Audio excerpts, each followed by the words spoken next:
At what point did you realize there was a big gang explosion in Southern California?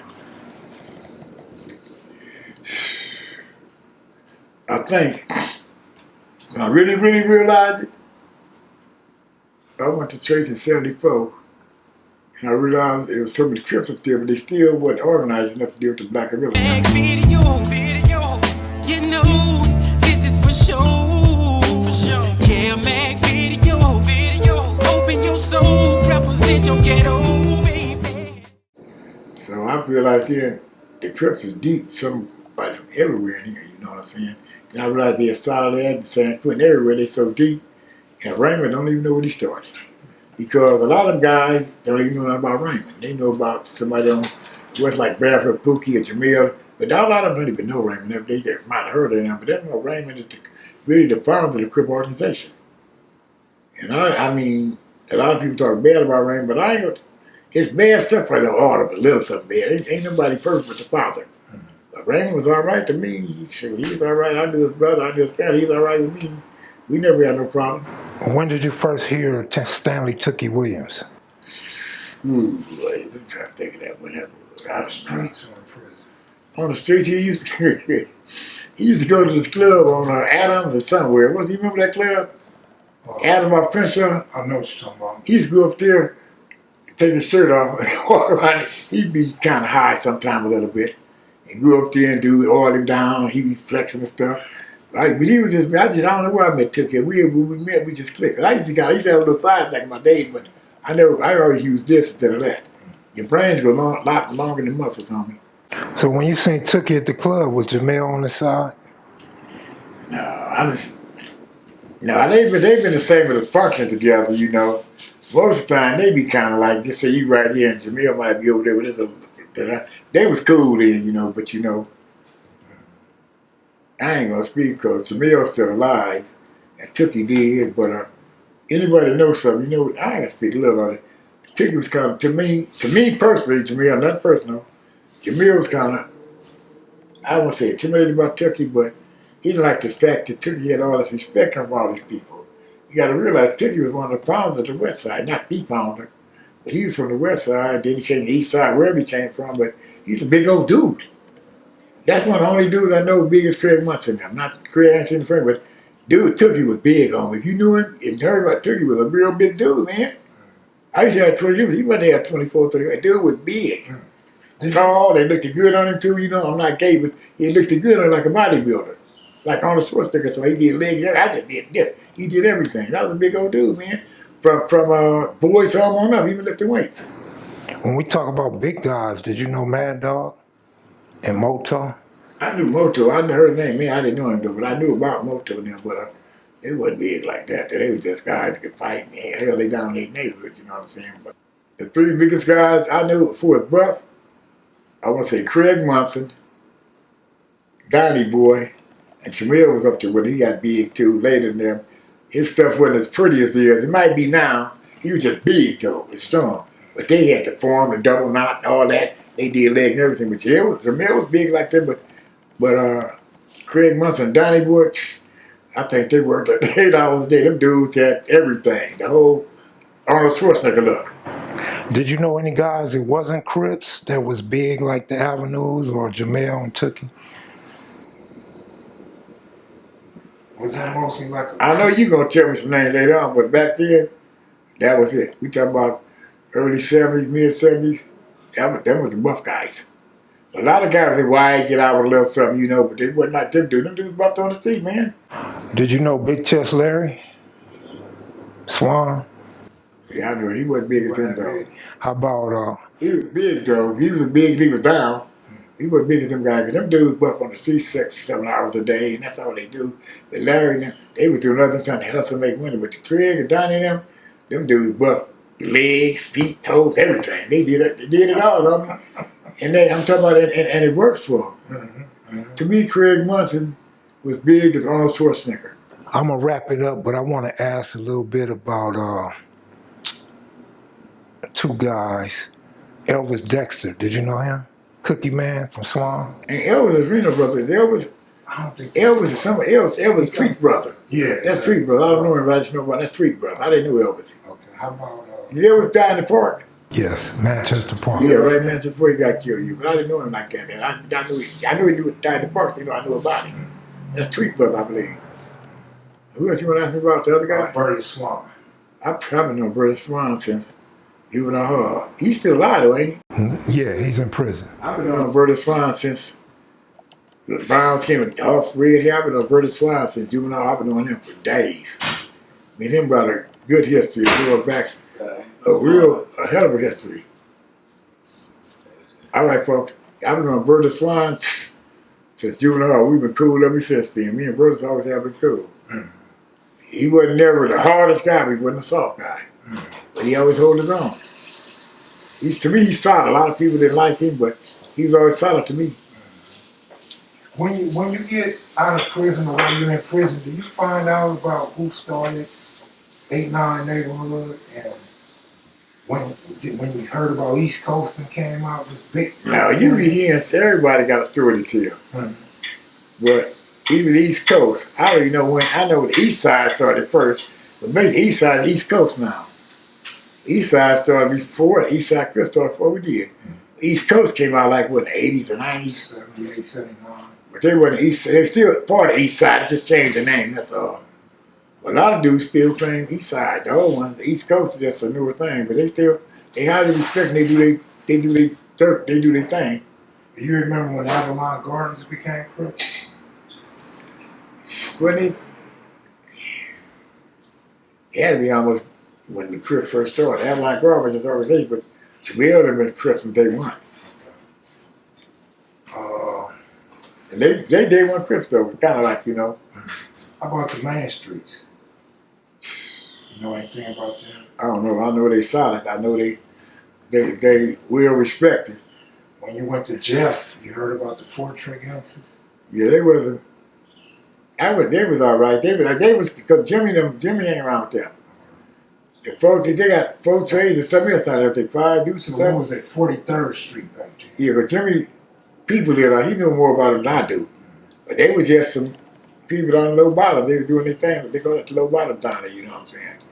Because they got probably get on with the 30 proverbs, the 40 proverbs back in the day, Outlaws. That's all the low bottom, you know, Bloods and Crips, you know what I'm saying? Did you have any interaction with the Outlaws before this blood thing? No, I knew some of them guys. Let me see. Bird Outlaw, all them dudes. I knew them. I was a kid, though. They were way before me, but Bird might have missed my sister once upon a time.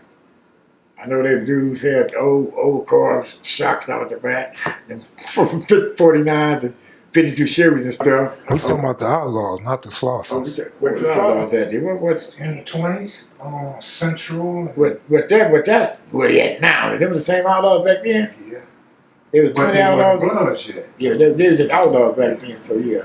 I'd had to know something because I've been to jail with so many guys. I had to know them guys. I know a lot of the Outlaws now, the 20 Outlaws, the Bloods, but you know, one of my goddaughter from that's it. I ain't gonna say her name because she gonna get mad at me.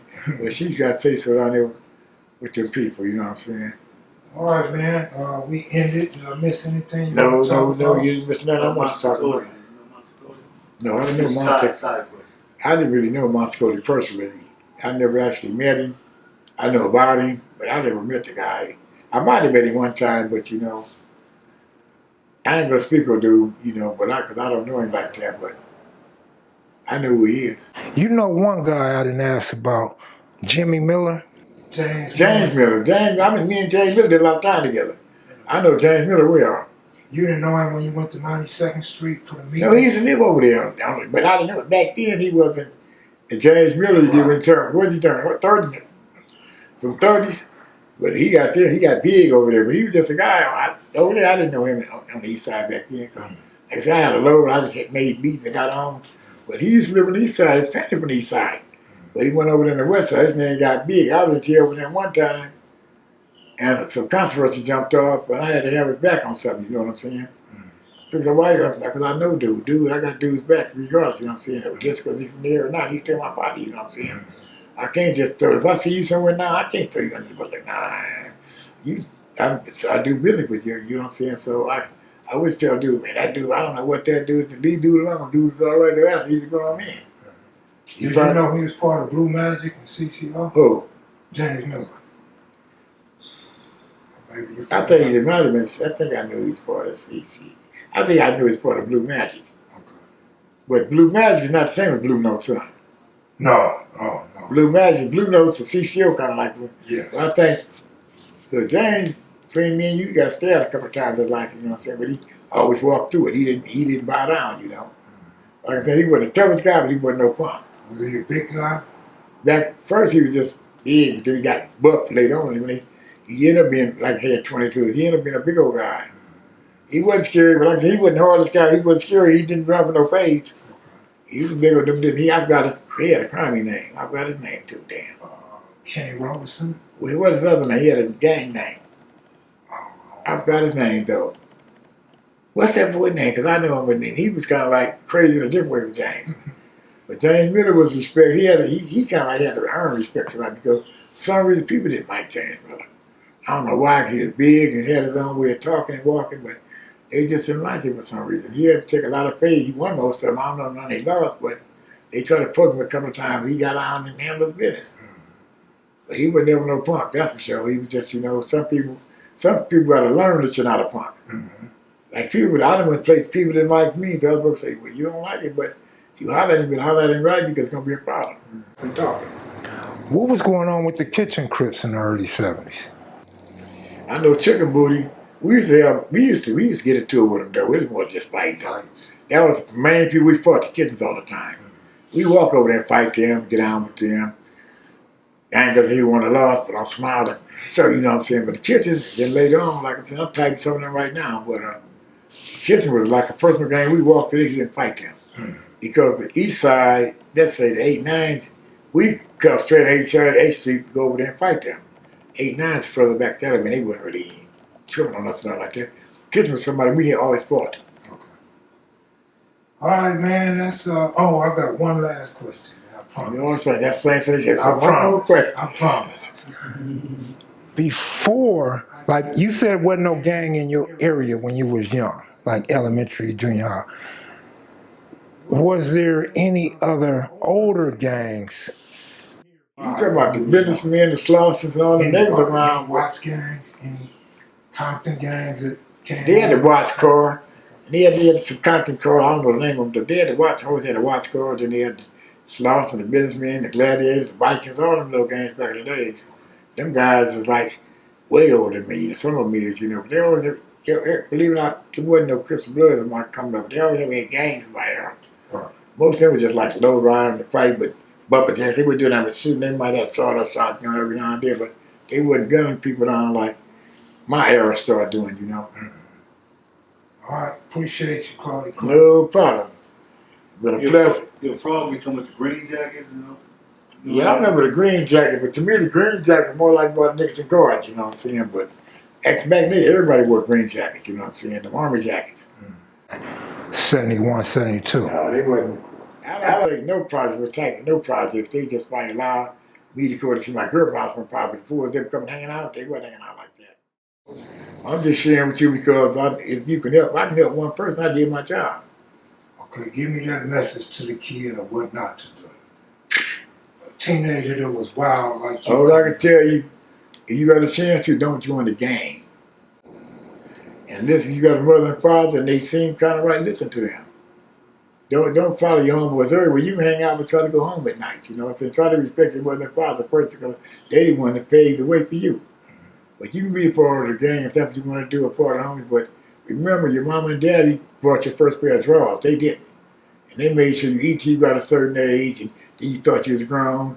But them the ones you need to listen to, always pay respect to them. Don't never get too big with your mother and father. That's what I can tell you. That's what I would think. Anybody trying to help you on the father, no, listen to them. If you find out a spy, go the other way. But don't get mad at everybody trying to tell you something positive because they might be the way to get you out the ghetto. Keep you from going to the grave. I believe in God, so I believe the day you're born, God knows the day you're going to die. We just don't know it. We always say you make your death, but I don't think you make it. I know a lot of people been rotten for 20 years. They ain't dead yet. But some people do one thing wrong and get killed. So I'm a true believer in God, and I believe you probably heard about God. I don't know if you do or not believe. That ain't none of your business, but you believe in God. God knows everything you're going to do before you do it. we just think God knows don't make this documentary. I just didn't know he knew it. God knows, what God knows everything else. He knows what I'm doing when I leave here. Because if you know everything, if you know everything, he knows everything about us. So God should play a strong part in anybody's life.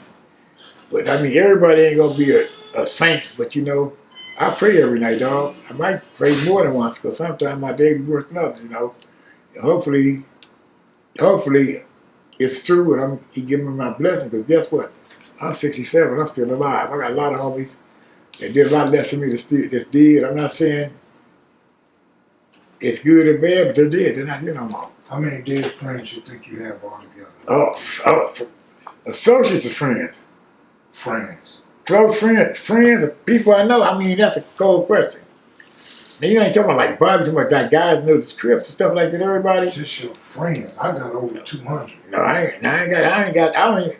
telling you right now, I don't even got 35 friends. Okay. Friends, somebody you take a bullet for. Well. I don't think you got Jefferson High School, you gonna narrow it down. Yeah. I know a whole lot of people. Yeah.